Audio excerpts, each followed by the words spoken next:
Definisi menopause menurut WHO adalah berhentinya menstruasi secara permanen akibat tidak bekerjanya folikel ovarium. Pada wanita juga terjadi kondisi yang disebut klimakterium, adalah masa transisi yang berawal dari akhir tahap reproduksi dan berakhir pada awal senium. Terjadi pada wanita usia 35-65 tahun. Permi Perkumpulan Menopause Indonesia, Bali mengadakan webinar dengan tema menyongsong masa tua yang berkualitas. Dr. Ida Bagus Putra Atnyana, Sub. OG, Kaver hadir sebagai pembicara yang membahas menopause dan permasalahannya.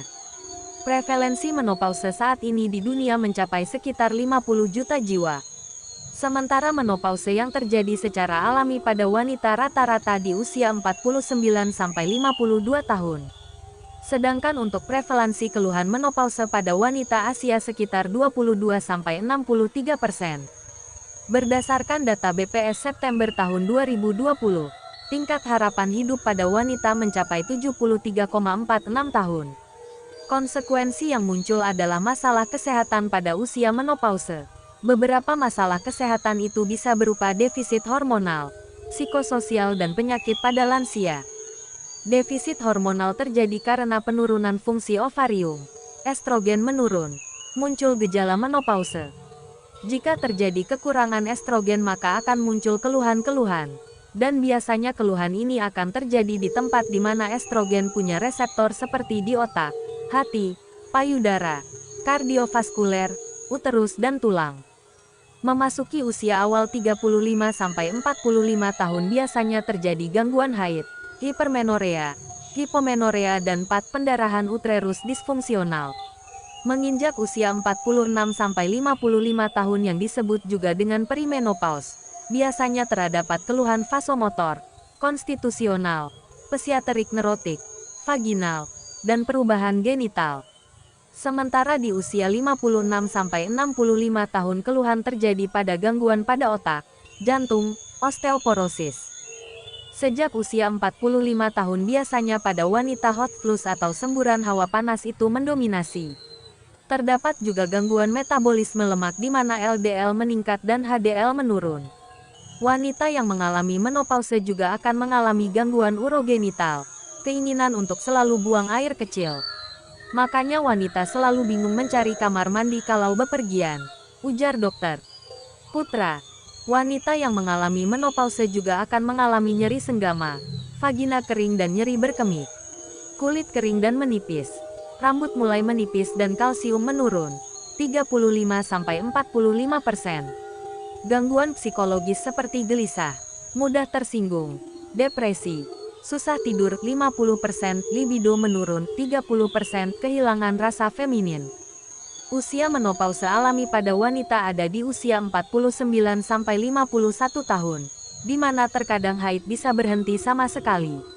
Terkadang juga tanpa keluhan klimakterium, tidak haid selama lebih dari 6 bulan. Dapat juga terjadi pada wanita berusia di bawah 40 tahun, yang disebut dengan menopause precox atau menopause dini. Lalu bagaimana persiapan menghadapi menopause ini? Dr. Putra menyebutkan beberapa hal seperti mempertahankan kesehatan, penemuan sejak dini dan pengobatan penyakit kronis seperti kanker, mengobati keluhan atau gejala akibat defisit hormonal. Cara mempertahankan kesehatan diantaranya olahraga 3 kali seminggu. Lakukan olahraga aerobik ringan seperti jalan santai. Bisa melakukan senam osteoporosis atau senam tai chi, ujar Dr. Putra. Hal lainnya adalah mengatur pola makan. Harus gizi seimbang, nutrisi kalsium dan cukup protein. Menghindari kafein, merokok, cola, dan makanan minuman yang mengganggu penyerapan kalsium. Menghindari emosi-emosi negatif, rasa cemas, takut, marah, depresi dan sedih. Harus selalu memupuk emosi yang positif, gembira, bersyukur, paparmia. Wanita menjelang menopause sebaiknya juga melakukan pemeriksaan kesehatan secara periodik baik fisik maupun laboratorik. Lakukan screening kanker, untuk memeriksa gejala dini dari tumor ganas, pemeriksaan khusus, pap smear dan laparoskopi. Mengobati kekurangan hormonal bukan tujuannya haid lagi, tapi meningkatkan kualitas hidup. Satu terapi yang disarankan untuk wanita menjelang menopause adalah terapi suli hormonal. Terapi ini diberikan pada wanita sebelum masuk usia 50 tahun atau kedua ovarium sudah diangkat. Juga pada wanita dengan keluhan yang jelas, karena ada sekitar 18% wanita tanpa gejala menopause.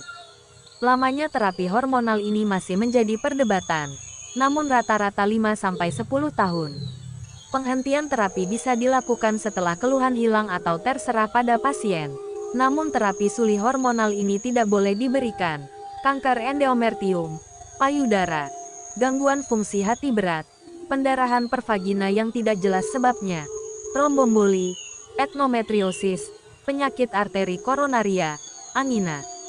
Terapi sulih hormon ini membantu kualitas hidup wanita menjelang dan saat menopause. Ada beberapa tahapan kontrol selama terapi sulih hormon, yaitu 1 bulan keluhan pengobatan, 3 bulan efek samping, 6 bulan keberhasilan pengobatan. Lakukan pap smear, mamografi. Terima kasih.